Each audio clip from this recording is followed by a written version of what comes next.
to town meeting come this next year and discontinue this road and justify to the people why we want to discontinue it. Because on this road, there's 2 camps on this road, that's it.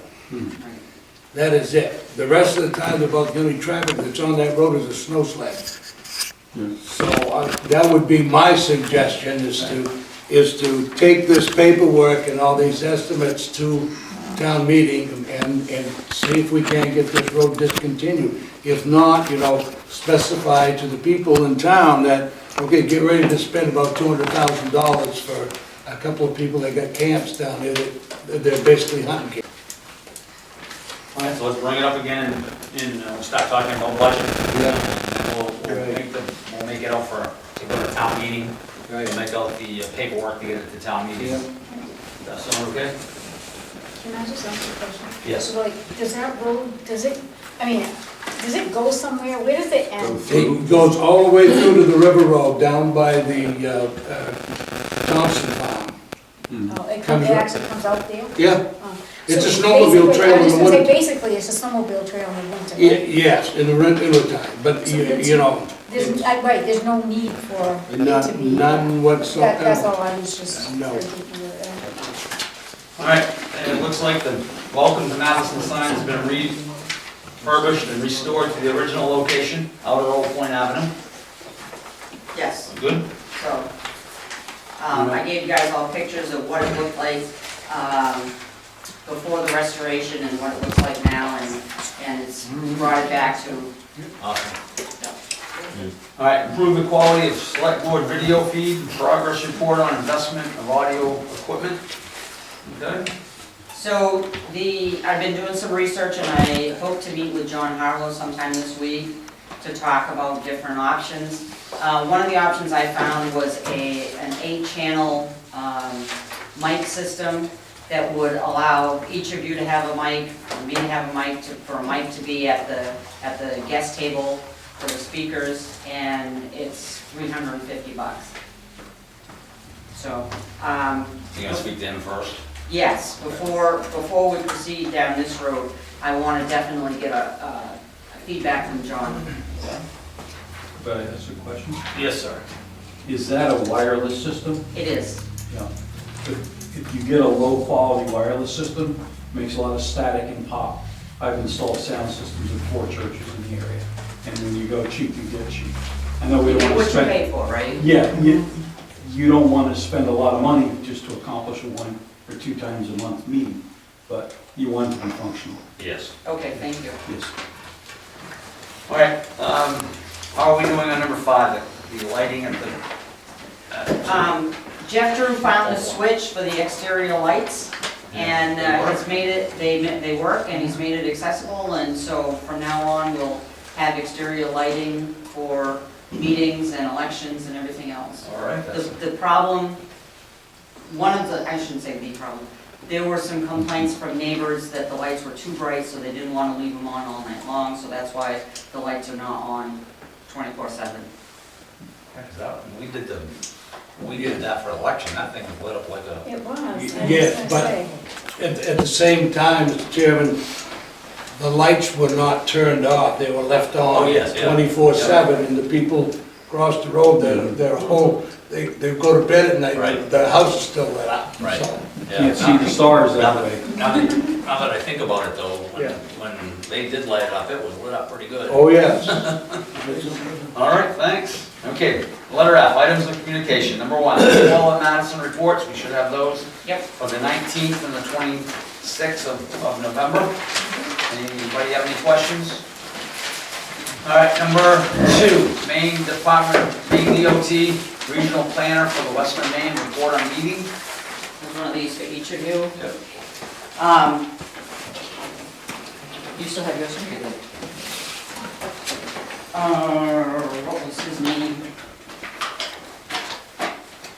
Matthew Drost from the Maine Department of Transportation is a regional planner for our area.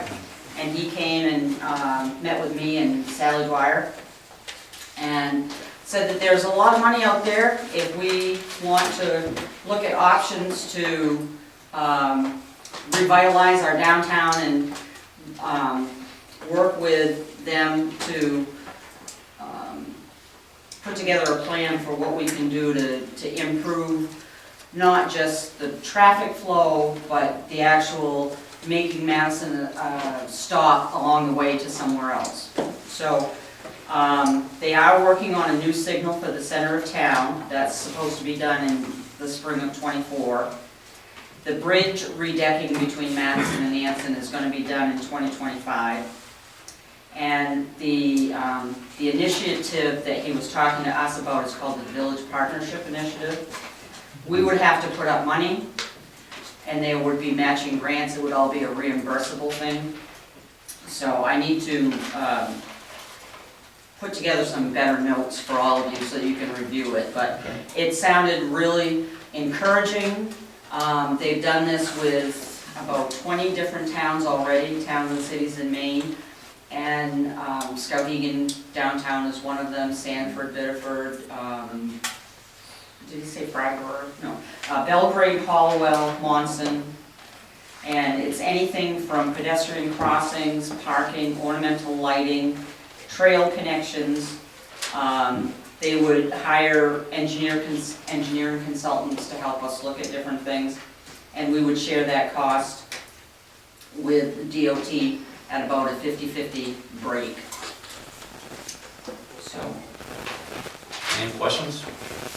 Get some updated notes, we'll talk about that again. I thought it was very informative. So they're looking for us to come up with ideas and goals and, you know, what would we want to get out of it? All right, number 3, engineering study of the town-owned building, the progress report. I have some questions and I want some feedback from you guys, if at all possible, to guide me in the right direction to put together this proposal. There are almost a dozen different engineering firms that we can reach out to that do municipal engineering studies, including Dirigo, which is fairly local to us. Some big names, Woodard & Curran, Yale Associates, things like that. But what Jeff has done, Jeff Drew took pictures of all of the outside of the existing municipal buildings.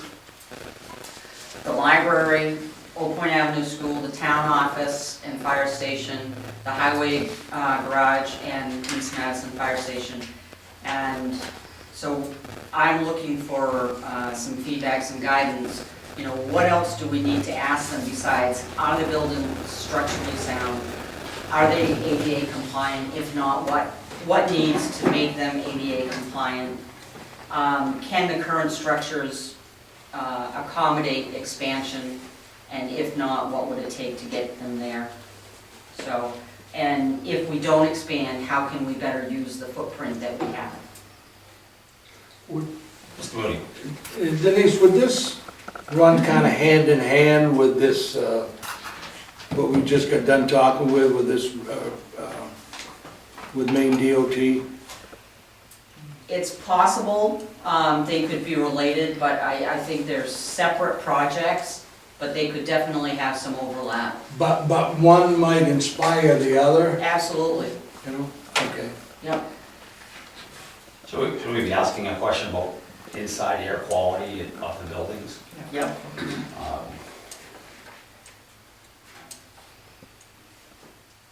You know, we're getting a value for heating the building. I mean, is it heating and cooling?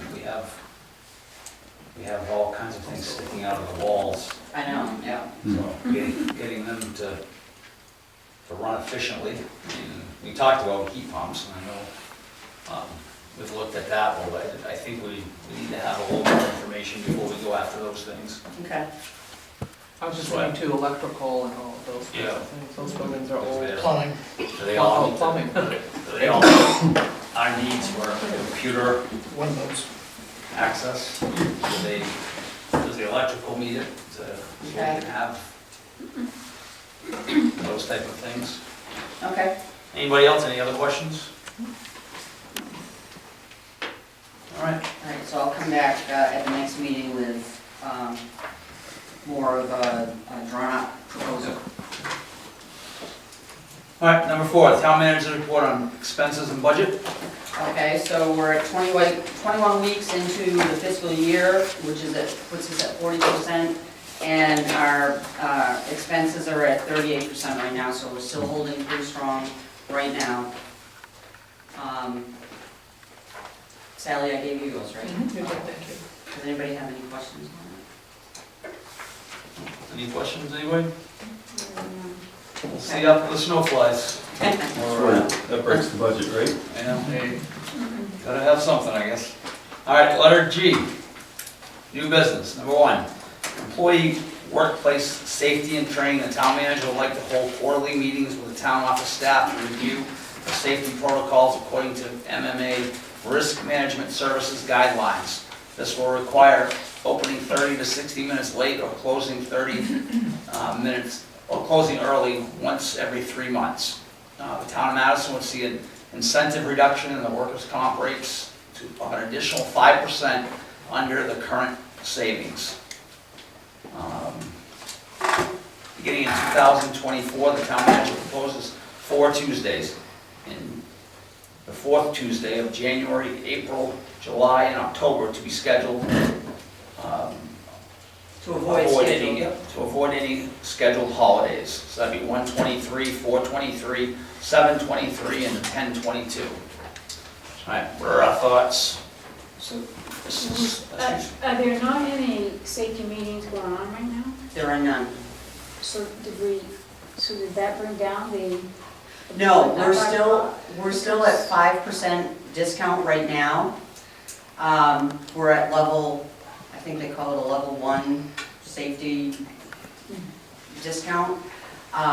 But in order to maintain that, we have to have our safety meetings, which we're not having. We need to do, there's a few things that the guy from MMA gave us a list of. Jill's got that and she's working on that list. To make sure that we actually maintain that level 1 discount. And then, in addition to that, if we want to go to level 2 discount, which is 10% off of our workers' comp, then we have to do additional things like slip, trip, and fall. We've got to make plans for that and what we can do to help the employees avoid slipping on the ice and things. We need to keep good records with dates and names. And then one department can jeopardize the town's standing in the incentive program. So we need to make sure that all of our departments are working together on this. And I think the only one that's exterior to the town government is Madison Electric.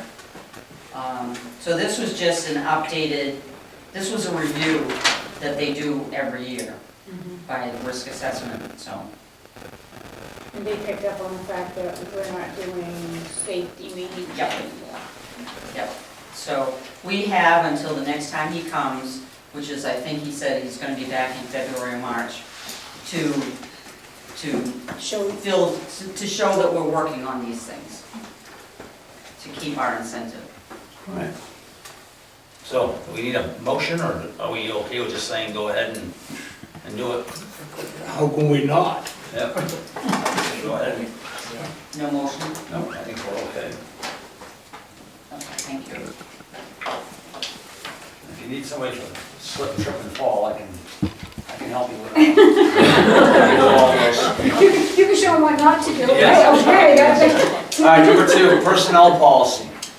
This interpretation of section P. Travel reimbursement subsection 1 shall be reimbursed for mileage at the state rate per mile. The interim and current town managers have been approving mileage at the federal reimbursement rate of 60.655 cents per mile, not the state rate. This fiscal impact as of June 1st, 23 is $86.36. So, question is, should the personnel policy be amended to reflect the federal rate, or should the town be following the state rate? 3 cents. Is that pretty? Yeah, I mean, 3 cents? That's what it 3 says. cents, yeah. You wanna So- change your policy for 3 cents? 3.5, actually. Oh, I okay. would think that you would just stay with the state rate and just forgive what's been done incorrectly. That's what my suggestion would be. This point going forward, it returned to the state rate. I would say. Right. Okay. That's Anybody? what's in the personnel. Woody? Yeah, stick with our policy. Yeah. Mhm. Okay, sounds good. All right, 8, citizens' concerns. Okay, our number 1 citizen's concern tonight is some questions for the sheriff. And I would like to welcome Sheriff Lancaster here, and Chief Deputy also, to give us some information. He does have the questions, so we will, I believe so, correct, Mr. Town Manager? Yes. Okay, so I'll give him a little, he can go through and kind of talk about it a little bit, kind of give us a little history lesson. So, I don't know where you want to begin. I want to hand out first, this is our staffing right now, where we're presently we're at. We're working at about 50% level right now.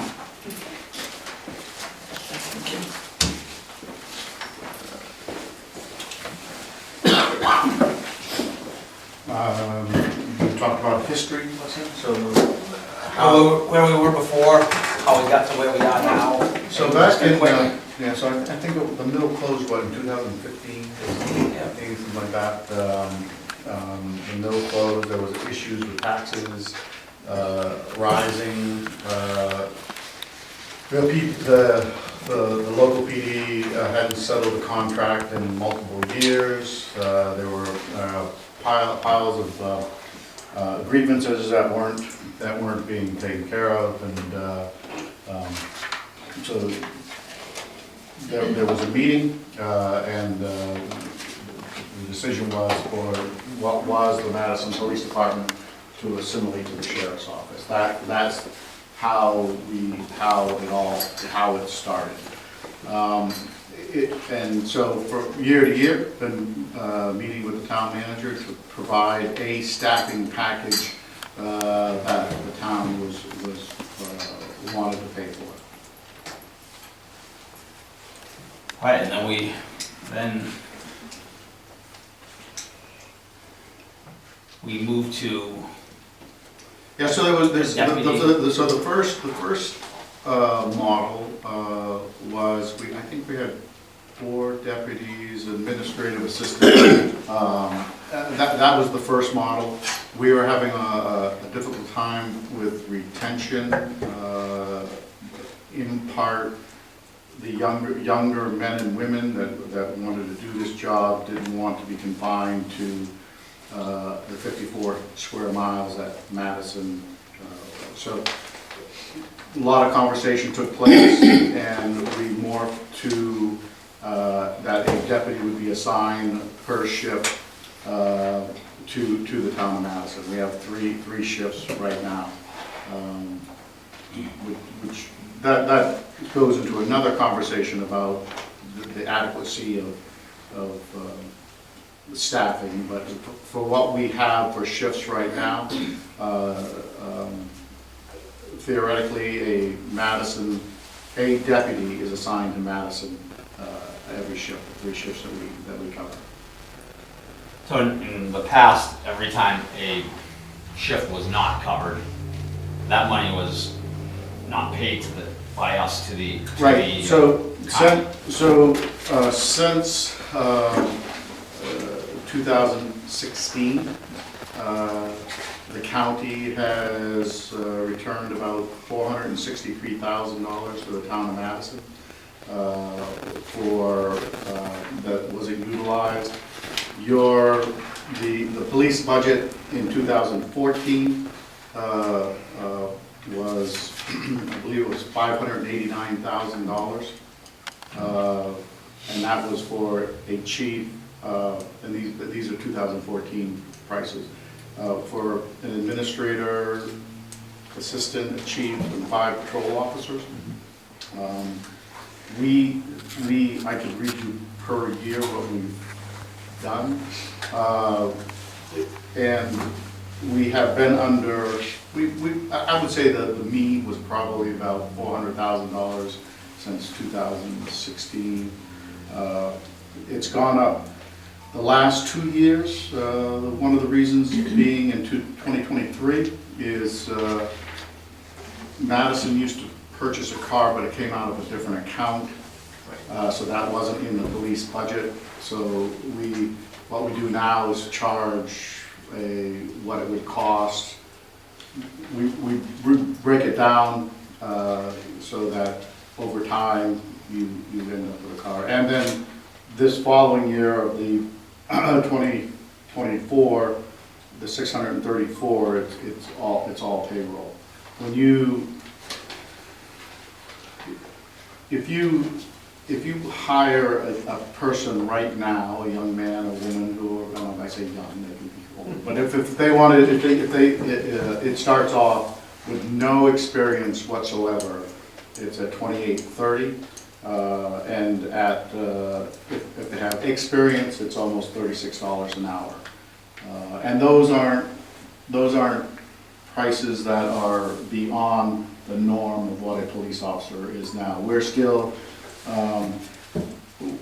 we've just lost a couple of deputies just because the pay was even better, and people are paying bonuses and we're not paying bonuses. We just did an MOU with the FOP, which is the police unions,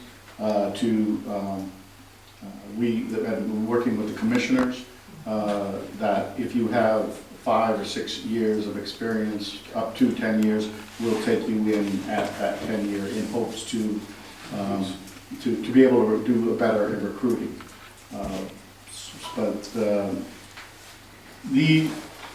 As you can see, what we have that I handed out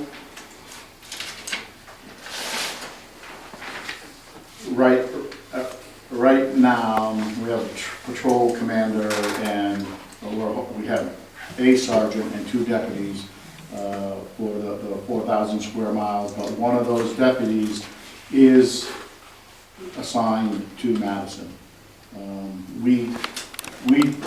As of the 15th of November, we're pushing close to 4,000 calls for service. A town next to you, Norwich Walk, is about 1,700, but we don't do any real proactive policing in Norwich Walk. It's more reactive. So that's where we're right now. Someone is assigned to Madison. They might not. That we try to keep them right here, but right now we're in almost a crisis mode as far as staffing. So that being said, if there's a call in Anson, that person could go over and handle that. Yeah, so they have county-wide jurisdiction. Yeah. Now, do you see that? The comments I get from people are, well, they're going to Jackman they're trying to do something there. I mean, does that, I mean, so that's becoming more of an anomaly, only because we have so though Jackman isn't an unorganized territory, it's in the middle of the 83 unorganized territories in this county, if it's a non-emergency, we hold that call till that deputy comes out. And we're in the process of hiring a deputy to be the second deputy, so that'll become less and less. And the process to hire the deputy, I've been doing this for just a few years,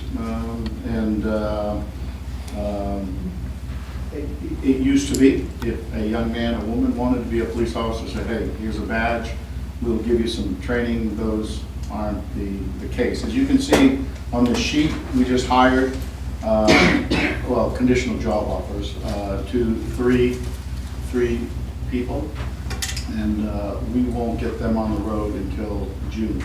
You have to put them through a polygraph, a background, a psychological, and because we are an accredited agency, we're the only accredited agency in this county, there's like a 400-hour field training component to that. After they graduate from the academy. So, but yes, I hear what you're saying. I don't have an answer. I read one of the first question here. It says, what would the extra reporting information, what would that cost be? Well, we have never charged you administrative costs. I can tell you that past commissions have pressured me to put that in my budget. I've pushed back on that. And what we do for that, it's just some of the things, but we take care of all the payroll, the FOP contracts, the grievances, the HR issues that have to do with the healthcare. The healthcare, the workman's comp, the lawsuits, when you have people driving around in cars and guns and they can affect your life, you tend to get sued. The hiring process, all that, the policy updates, and because we are accredited, we do follow Maine's best practice for policing. We get by the part of the equipment. When some officer gets hurt, first you got to do a first report of injuries, for the vehicle damages, and doing all that paperwork that's associated with that. The annual reporting we have to do to the academy, we take care of all of that. The grants, the special details, and the Department of Defense, and DHHS ask us for paperwork all day. The FOIA requests, we take care of that. So you haven't paid any administrative costs, but so there would be a cost if you wanted me to charge you for that. Oh, good. And I've been pressured by the commission of why I don't do that. The commissioner representing us isn't gonna say that. All right, so, moving on, Sheriff, we've talked about a school resource officer, and by what you're saying, that is doubtful. Well, so school resource officers are, so again, just even a few years ago, you could assign a person to be your school resource officers. Now the academy mandates that they have to be accredited SROs, so there's training to go, there's training, but having said that, as we move forward, I've always been, what does Madison want? We'll try to accommodate that the best that we can. And if you want an SRO, we can build that into a budget. So, let's say we have a retired state trooper that's interested in. Selectman Moody? That's interested in going back to being a officer again, and would go back to being an SRO.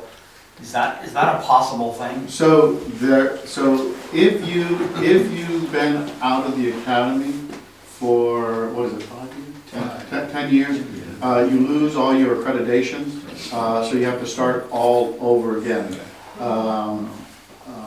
If that was within that 10 years, and if they can pass the background, the polygraph, the psychological, and Don't forget the physical fitness that and here's the deal, we've lost some good people because they couldn't pass the PAT, which is the physical aptitude test.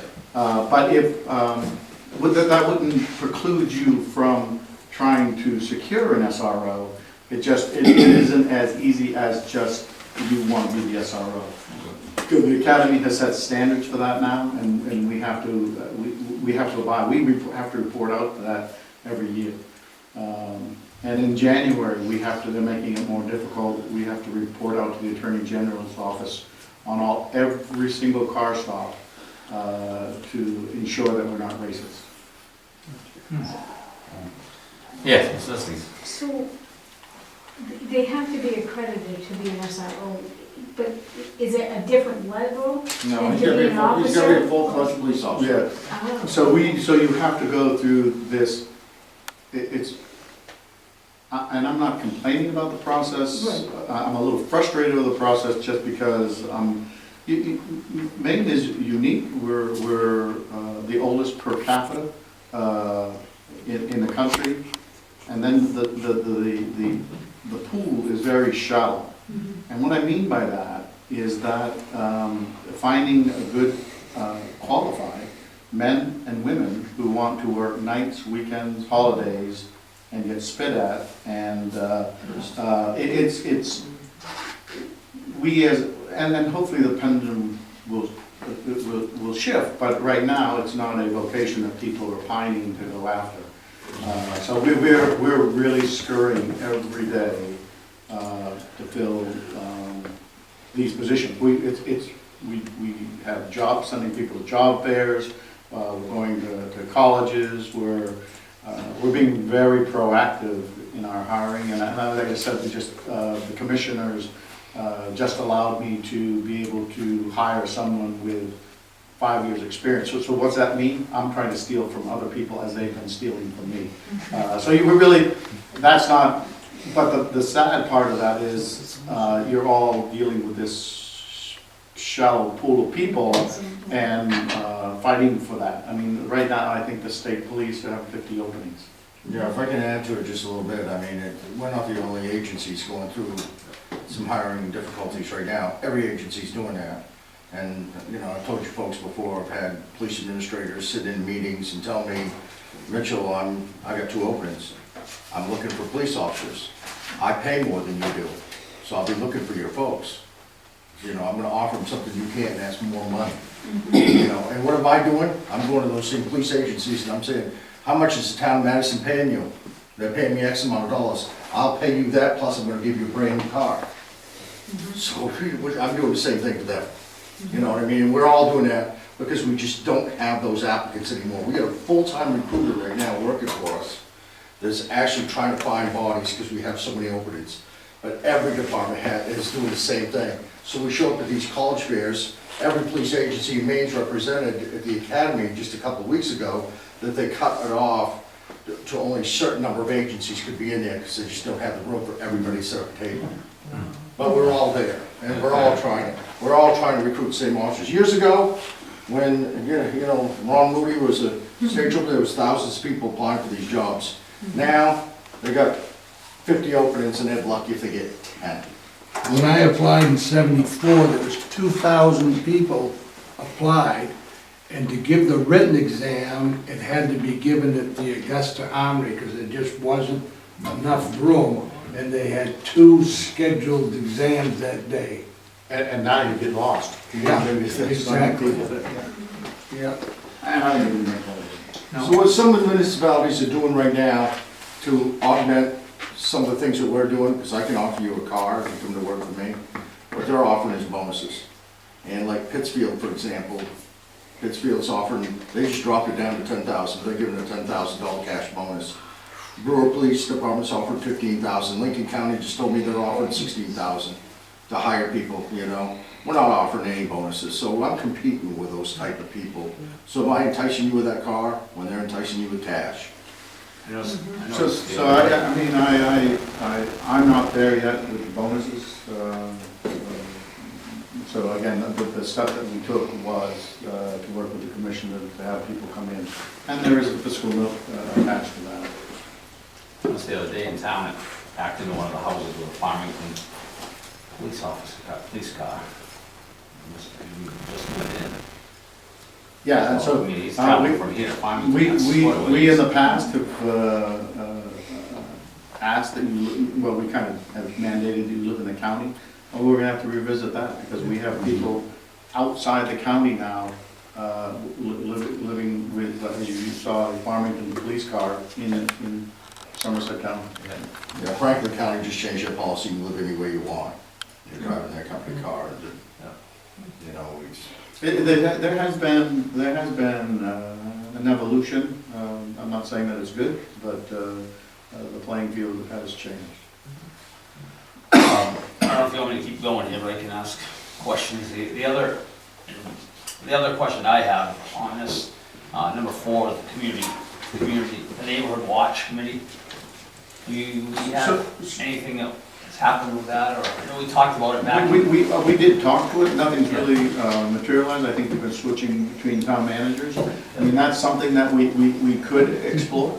There are programs out there for community watch. You want to be very careful not to be, you want to watch after each other's neighbors, but you don't want to be vigilante also. So, because you leave yourself open to a level of liability. I have seen, maybe because of the drug, but it's become a lot more violent. We just lost about $23,000 worth of damage to cars that were rammed by an individual that there's a lot more to that investigation, but people are becoming more emboldened to assault the police. Anyone else, any questions? So I think it was with the neighborhood watch, I'd like to see if we can get the town manager maybe work with you to get that going again. I mean, I know we had a group of people that was interested. I don't know if they just didn't have the time or something happened with that before. It did fall through the cracks. Yeah. And I think in part it was the transfer of town manager. That's my perception, but there could be other reasons. I did reach out to MMA Legal to find out if they had any concern, if they had any guidelines, and MMA has nothing on their books for neighborhood watch, community watch, so we would have to investigate with our insurance company to find out who would be responsible for the liability insurance and who covers if something So happens. the laws have changed drastically. I mean, our juvenile laws presently are been minimized of how what we can do, police can do. There is a law in the book that just passed, I think it was the last legislature or the one before, that if someone is homeless, we can't, and they're either drinking in public, urinating, disorderly conduct, criminal trespass, our first go-to cannot be arrest. We have to try to get them help first. That's a law in the books. And again, in January, we have to start recording every car stop we do. That's a lot of work. Can I ask a question? That's right. Yes, sir. Yep. How were the county vehicles equipped for recording stops? Well, so, Officer Warren or? no, so, when we put, we use a company called Watch Guard right now. We do pillar to pillar from the car, and they carry a voice pack on them when they stop. Yeah, all the cars equipped with watch guard. Mr. Moody. The thing that scares me about this neighborhood watch is if you set this up, who's gonna oversee and be responsible for their actions, and who is going to govern what they're going to be able to do, or what you're requesting them to do? Who's gonna do all of that I think that work comes on up. top of that? And if you don't do it right, you're gonna get sued, like the sheriff said. I'm taking the question off the paper, Mr. Moody. I'm not Thank you.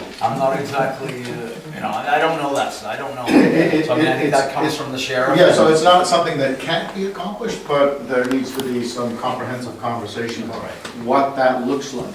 And you have to guard against that individual that might be overzealous when they think they observe something. Any other questions? Mr. Moody. I think our town manager passed along, but thank you for your deputies being with the trunk or treat and having a presence there and Saturday, we've got the Christmas celebration. Yeah, so yeah, if so you guys are in yeah, town- we'll try to get someone there. I can tell you that we just, all 3 schools this past week, we provided ALICE training, which is for the teachers and the students, if there happens to be an attack. All Madison schools, the 3 schools, that training was provided last week. Yes. Good stuff, thank you. And again, then you're welcome, and again, you have to send people to training to train that. That comes out of a standardized syllabus. I just have one comment. Yeah, when we had Chelsea for our SRO, she was well respected by the kids. She left an impact on them. I remember walking through town often, and I hear somebody say, Chelsea said not to do that. You're supposed to act like that. Chelsea didn't want to, she told us not to do that. And so it was like, I heard it more than once. She had a big impact on those kids.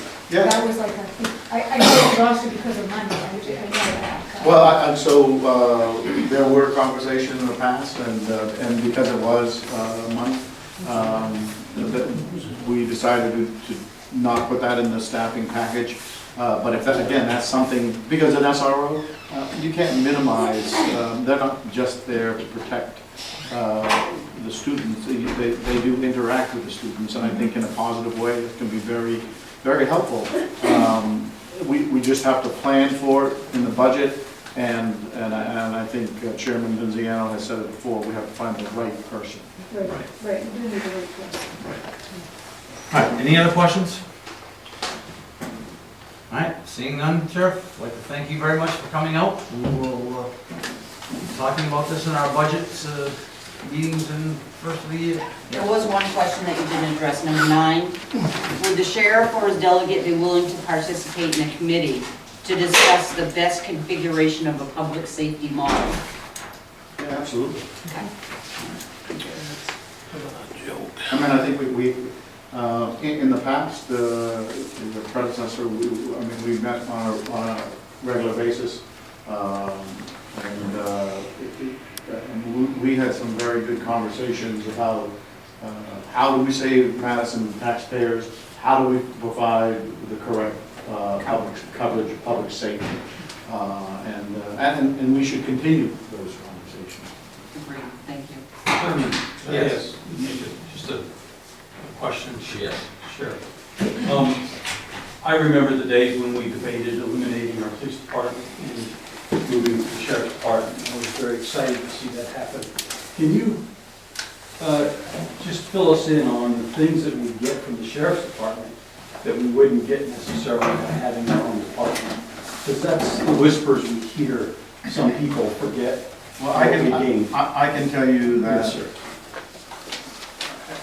And I'm a little guarded in my comments because some of them are active investigations. Sure. But I can tell you that there are some investigations going on right now that you might not get without if you had your police department. And again, those detectives are, they have to have additional training. And the calls that we're getting now, what we didn't talk about earlier was, when there is a lot of our calls now are 2 people calls. There is if we were in Utopia and there was a deputy, well, we do have not, but the 2 people call, 3 people calls. The other deputies collapse in and assist. So you might not get that if you have 1 person working. And there are other resources that your department has that we benefit from. Yeah, so we talked about that, the grants, But you have a K-9 officer. well, so we just lost our K-9 officer, but we're in the process of hiring another one. But yeah, so there is getting into that. But there's also economies of scale as well. I mean, if Madison were to buy a police car we would not be able to buy a fleet of police cars. We'd have to buy one or two at a time.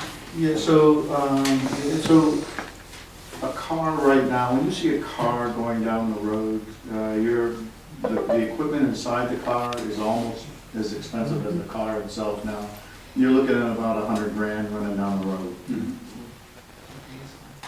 Without the operator. Without the operator. We prefer the operator.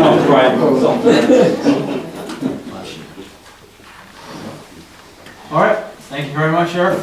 All right. All right, thank you. Thank you. Thank you. Thank you very much. And Right there. if you ever have any questions, we're more than happy to All right, answer. all right, thank you very much. Thank you. Thank you. All right, any other citizens' concerns? All right, seeing none, any select board's concern, Mr. Lee? Done, sir. Mr. Dwyer? I'm good, thanks. Mr. Bean? Very good. Mrs. Dusty? I'm all set. All right, I have none. Looking for a motion to go into executive session, discuss real estate matters, 1 MRSA 4056C. Make a motion to go into executive session. All right, we have a motion and a second to go into executive session, under real estate matter pursuant to 1 MRSA 4056C. All those in favor? All in favor, the motion carries. We are in executive session at 7:21.